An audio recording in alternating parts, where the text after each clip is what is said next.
Hey, Heritage Soul family, and in particular, I'm talking to the segment of the Soul family that are parents of young children. A few weeks ago, I conducted a little workshop and seminar because of my psychology background and my history as the clinical director of our counseling center. I dealt with a lot of parenting issues. Not only that, but I have been a parent for over 30 years. And so I've had to deal with all kinds of stuff like you have as parents of young children. Here's what I want you to know. The central takeaway from that little workshop was this: you don't have to be perfect. You don't have to be perfect or show up on Chesapeake Family Magazine as, Parent of the Year or anything along those lines. This is what you need to be for your children and for God to work with. And that's this: consistently adequate. That's what you need, to be consistently adequate. Now, here's the reality that as a parent, you are the chief evangelist and the chief discipler of your child. That means that you are, in fact, the primary representation of God to your children. I know what you're thinking. No, I've already failed. It's all over. No, you haven't. You haven't been perfect, but God is going to work with you to get to consistent adequacy. That's what He needs. And so here's one way you can do that in one area of your life of parenting. Discipline is often the area that parents complain about most. The reason is because we let it build up and build up and build up, and then we blow up. We lose our minds. I've done that plenty of times. So what I'm offering you today is an opportunity to become consistently adequate in your discipline.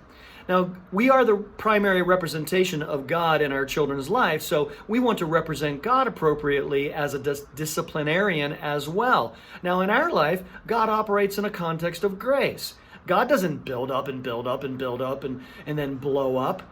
But we need to recognize that as we represent Him, we need to create grace and emphasize personal responsibility so that our kids can feel and sense the conviction of wrongdoing. That's parents acting like the Holy Spirit. They say, hey, that's wrong. Don't do that. And then we give, in the context of grace, an opportunity to make a choice.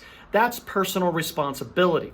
We teach our kids that like God teaches us that as He gives us the principles of His Word, extends us grace, but also recognizes that if we continue to be, as James 1 tells us, drug away and enticed by all of our selfish will, we end up really suffering the consequences.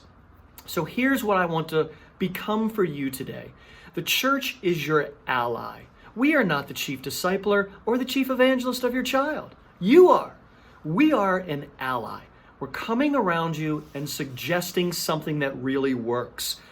As my background in psychology acquainted me with, there is this beautiful program called 1, 2, 3 Magic.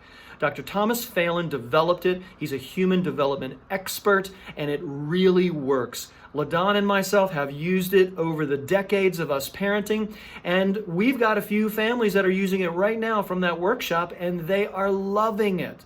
And so I'm telling you, as parents of young children, to adopt this process of a context of discipline in grace with personal responsibility, but also consequences. 1, 2, 3, magic. 1, you're doing wrong.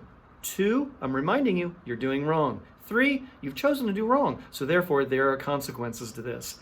It decompresses your discipline into routine. You don't have to wait to lose your mind. I was counseling a couple a good while ago, and I told them I don't recommend that you discipline out of anger. And they said to me, so, what do we do? Just discipline in cold blood? They didn't know any other option other than to discipline out of the hot emotion of anger. 1, 2, 3 Magic helps you decompress, become consistently adequate in your disciplinary actions, and then hopefully that will flow over into all the other areas of your life. You are indeed the chief discipler and evangelist of your child, but you don't have to be perfect. You just need to be consistently adequate. When you get this material, if you choose to do that, digest it, as a couple or as an individual. And then if you'd like, come see me. Set up a time to come see me. I'll coach you up on it. I'll tell you the war stories and the success stories of how LaDonna and I used it. I love you, soul family. We are with you. We are allies, and we want you to succeed in every area of life. God bless you. Have a great day.